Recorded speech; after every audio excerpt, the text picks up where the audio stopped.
నమస్తే, welcome to burning topic. అతి సంపద అరాచక లక్షణం అంటారు. బయటకు కోటీశ్వరుడిగా, సమాజంలో పెద్ద మనిషిగా చలామణి అవుతూ తెర వెనుక నరకప్రాయమైన అరాచక సామ్రాజ్యాన్ని నడిపిన వ్యక్తి జెఫ్రీ ఎప్స్టీన్. నేరం ఎప్పటికైనా బయటపడాల్సిందే, పాపం ఎప్పటికైనా పండాల్సిందే.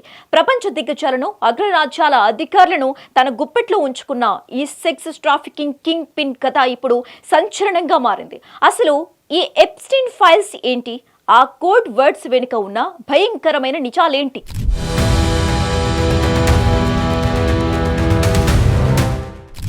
Jeffrey Epstein. ఈ పేరు వింటే ఒకప్పుడు అమెరికా బిజినెస్ సర్కిల్స్ గౌరవంతో వణికిపోయేవి. కానీ ఇప్పుడు అసహ్యంతో ఊగిపోతున్నాయి. ప్రపంచంలోని అత్యంత ధనవంతులతో స్నేహం, ప్రభుత్వాల్లోని కీలక అధికారులతో నిత్యం టచ్లో ఉండటం ఎప్స్టీన్ శైలి. తన వాణిజ్య అవసరాల కోసం, కాంట్రాక్ట్ల కోసం ఇతడు ఎంచుకున్న మార్గం అత్యంత హేయమైంది. బలహీనతలే పెట్టుబడుగా, కామమే ఆయుధంగా ఇతడు ఒక నెట్వర్క్ను సృష్టించాడు. ముఖ్యంగా 18 ఏళ్లలోపు బాలికలను, యువతులను సరఫరా చేస్తూ బడా బాబులను తన ట్రాప్లో పడేసేవాడు. ముందుగా తానే ఆ అఘాయిత్యాలకు పాల్పడి, ఆపై తన క్లయింట్లకు వారిని ఆఫర్ చేసేవాడు. ఈ క్రమంలోనే ఎందరో ప్రముఖులు ఇతడికి బానిసలయ్యారు.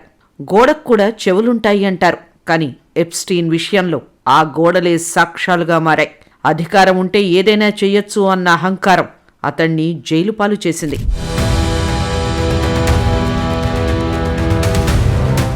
పాపం పండిన వేళ ఒక కేసులో ఎప్స్టీన్ అడ్డంగా దొరికిపోయాడు. అప్పటి వరకు అతడితో విందులు, వినోదాల్లో మునిగి తేలిన ఏ ఒక్క అధికారి కూడా అతన్ని కాపాడటానికి ముందుకు రాలేదు. 2019లో జైలు ఊచలు లెక్కించాల్సిన పరిస్థితి వచ్చింది. అయితే విచారణ కీలక దశలో ఉండగానే ఎప్స్టీన్ జైలు గదిలోనే అనుమానాస్పదంగా మరణించాడు. ప్రభుత్వం దీన్ని ఆత్మహత్య అని ప్రకటించినప్పటికీ సామాన్యుల్లో మాత్రం ఎన్నో అనుమానాలు ఉన్నాయి. ఎప్స్టీన్ నోరు విప్పితే ఎక్కడ తమ పరువు పోతుందో అని భావించిన బడా బాబులే ప్లాన్ ప్రకారం అతన్ని లేపేశారని ఒక వాదన. మరికొందరైతే అసలు ఎప్స్టీన్ చనిపోలేదని, పక్కా ప్లాన్తో అతన్ని అండర్ గ్రౌండ్కు పంపి డ్రామాలాడుతున్నారని నమ్ముతారు. ఏది ఏమైనా ఎప్స్టీన్ మరణంతో ఎన్నో రహస్యాలు సమాధయ్యాయని భావించారు. కానీ ఫైల్స్ రూపంలో అవి మళ్లీ బయటకు వచ్చాయి.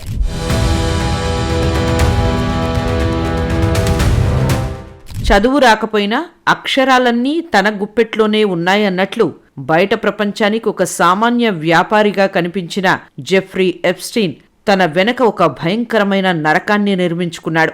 మనం తినే ఆహార పదార్థాల పేర్లతో కామ పిచాచులు సాగించిన ఈ నగ్న సత్యం వింటే ఒళ్ళు గగురు పొడుస్తుంది.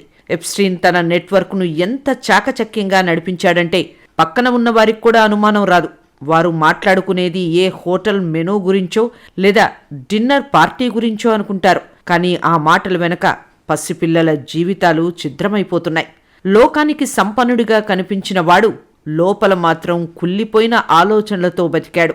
సోషల్ మీడియాలో వైరల్ అవుతున్న సమాచారం ప్రకారం ఒక మాజీ FBI అధికారి ఈ సంభాషణలను లోతుగా విశ్లేషించి డీకోడ్ చేశాడు. ఆ జాబితా చూస్తే మానవత్వం ఉన్న ఎవరికైనా రక్తం మరుగుతుంది.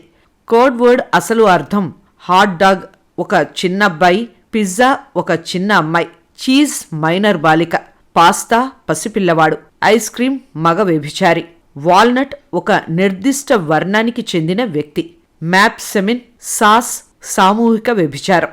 దొంగకు తెలివి ఎక్కువ, దొరకు భయం ఎక్కువ అన్నట్లు ఎప్స్టీన్ తన దగ్గరకు వచ్చే విమాన ప్రయాణికుల జాబితాలో కూడా ఇలాంటి కోడ్స్నే వాడినట్లు ఆధారాలు లభించాయి. ఒకవేళ పొరపాటున ఈ సంభాషణలు లీకైనా మేము డిన్నర్ గురించి మాట్లాడుకుంటున్నాం అని తప్పించుకోవడానికి ఈ ఫుడ్ కోడ్స్ అతనికి రక్షణ కవచాలుగా మారాయి.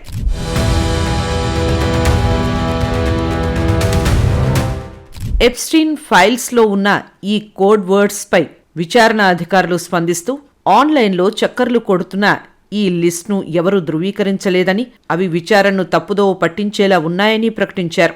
3 మిలియన్ పేజీల్లో పిజ్జా అనే పదం సుమారు 900 సార్లకు పైగా ప్రస్తావనకు వచ్చింది. అందుకే అనుమానాలు వ్యక్తమవుతున్నాయి. ఫిబ్రవరి 2వ తేదీన పిజ్జా వర్డ్ సుమారు 911 సార్లు కనిపించింది. ఆ తర్వాత సుమారు 60 రిఫరెన్స్లను అధికారులు ఫైల్స్ నుంచి తొలగించారు.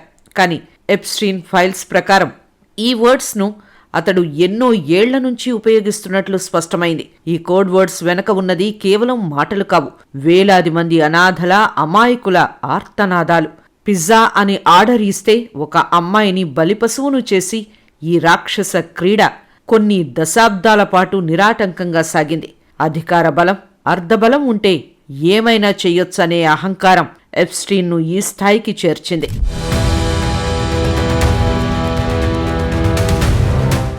ఒక సంపన్న వ్యక్తి పిజ్జా డెలివరీ చేస్తానంటే మీకు ఎలా అనిపిస్తుంది? వింతగా ఉంటుంది కదూ. అందుకే ఎప్స్టీన్ ఫైల్స్లోని ఈ సంభాషణలు పలు అనుమానాలకు దారితీస్తున్నాయి. ఉదాహరణకు, ఏ సమయానికి నీకు పిజ్జా, ద్రాక్ష సోడా కావాలి అని ఎప్స్టీన్ అడిగేవాడు. దానికి అవతలి వ్యక్తి నుంచి ఇలా రిప్లై వచ్చింది: నీ పిజ్జా చాలా ఎమ్మీగా ఉంది. ఇది చైనా కుకీస్ కంటే చాలా బాగుంది. ఈసారి కూడా పిజ్జా, ద్రాక్ష సోడా కావాలి అని రిప్లై ఇచ్చాడు. అయితే అలాంటి సంభాషణను ఆధారంగా చేసుకుని నేరాన్ని నిర్ధారించలేమని అధికారులు అంటున్నారు. వారు ఏ సందర్భాల్లో ఆ విషయాలు మాట్లాడుకున్నారో కూడా పరిశీలించాల్సి ఉంటుందన్నారు.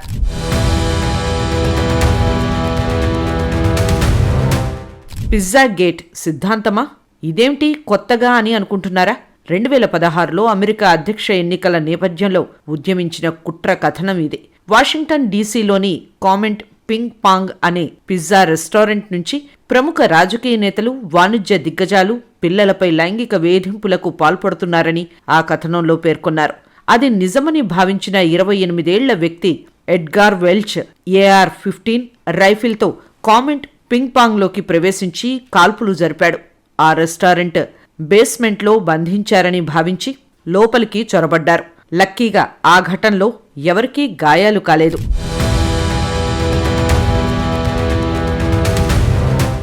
ఆ ఘటన తర్వాత పోలీసులు రెస్టారెంట్లో సోదాలు జరిపారు. అక్కడ అస్సలు బేస్మెంటే లేదని నిర్ధారించారు. అందుకే దానికి పిజ్జా గేట్ సిద్ధాంతమని పేరు పెట్టారు. అయితే అందులో ఏమాత్రం వాస్తవం లేదని FBI స్పష్టం చేసింది. అయితే కొందరు దీన్ని ఎప్స్టీన్ ఫైల్స్కు లింకు చేశారు.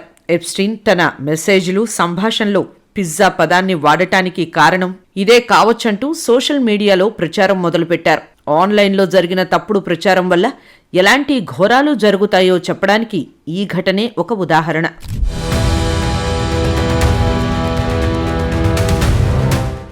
చివరికి పాపం పండినట్లు న్యాయస్థానం ముందు నిలబడలేక జైల్లోనే తనువు చాలించాడు.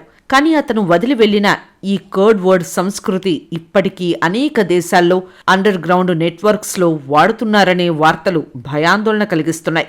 వ్యవస్థలో ఉన్న లొసుకులను వాడుకొని ఎప్స్టీన్ చేసిన ఈ దారుణం ఆధునిక సమాజానికి ఒక మాయని మచ్చ. చట్టం కళ్ళు కప్పవచ్చు, కానీ కాలం ఇచ్చే తీర్పు నుండి ఎవరూ తప్పించుకోలేరు.